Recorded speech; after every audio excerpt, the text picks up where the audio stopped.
this video, we will be teaching you about solving log equations. As a short review of basic log functions, log equations are a different form of exponential equations. Our equation is written b to the y equals x, or log bx equals y, where b is called a base, x is called an argument, and y is called an answer or an exponent. This can be used to solve for y. The main point of this lesson is that an exponent on the argument can be moved outside of the log equation. This can be useful for solving many different types of equations. Beyond that, there are many other tricks to solve log equations. Bases can cancel each other out, and logs can be combined, multiplied, divided, or split apart. For our first example, we have 11 to the x plus 13 equals 11 to the 2x plus 10. In this problem, our bases are the same number. That means we can cancel them out and set their exponents equal to one another. Think about it this way. If 2 to the 5 equals 2 to the x, then x must equal 5. As soon as we cancel out the bases, the equation becomes much easier to solve. Our second example is similar to our first. Although our bases are not equal, they can be set equal. One of our bases, 3, can be set to an exponent to equal the larger number. Because of that, we can reduce 27 to be the same as 3 by changing the base to 3 to the 3. Once we do that, we can combine our new exponent to the rest of our equation and cancel the bases. Then we can easily solve.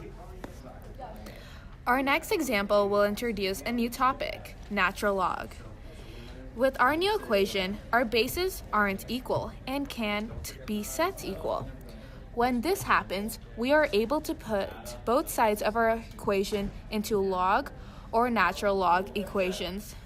Because we add natural log on both sides, the equation stays the same. Next, we can move the exponent outside the log. Remember our main point? An exponent of the argument can be moved outside of the log. Now, to solve this equation, we need to get x by itself. To do that, we need to split apart the exponent that we just moved. Once we've done that, we can add or subtract logs to get all the logs with x on one side. Then, use the greatest common factor rule. We can factor out x. And finally, we can divide our log equations to get an x on one side. This is our exact answer.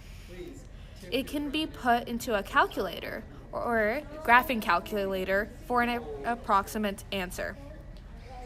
Our last equation is another one where the base is the same. However, before we can cancel them, we need to move the number outside the log to be an exponent. Once we do that, we can cancel the bases and solve. However, because this equation has an exponent, we also need to factor to get our answers.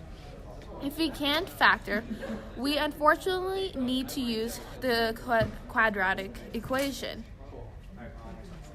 But for right now, we will not need to use the quadratic equation as this equation works out nicely.